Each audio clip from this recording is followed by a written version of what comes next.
Здруженијето на слепи лица од Битола трета година поред организира велигденски ручек за своите членови со цел поголемо меѓусебно запознавање и дружење.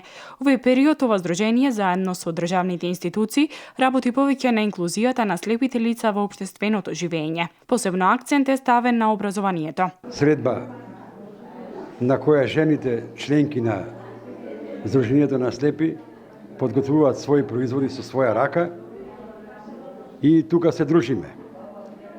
Митоа сакам прво да им го честитам празникот на сите граѓани Велиден, Христос воскресе, а воедно и празникот на трудот 1 мај. На велигденскиот ручек присуствуваа представници од Советот на општина Битола и од Унијата на жени на ВМРО ДПМН од Битола. Советот на општина Битола оваа година со малку повеќе средства, нели јубилејно, го поддржа Сојузот на слепи, во рамките на кои функционира и Здруженијето Благој Петров Караѓуле и Шаховскиот клуб на слепи лица 4 ноември, кои што постигнуваат нели успеси и ни носат награди овде во Битола. Една од нашите највисоки заложби и континуирани во целото дејствување на назата и во иднина е токму хуманоста и споделување на човечноста на едни со други.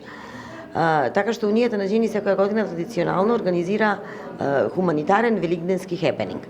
Средствата собрани од оно што ќе го изработат нашите жени ги доделуваме на различни субјекти. Лани ги доделивме на дечињата кои болуваат од Даунов синдром.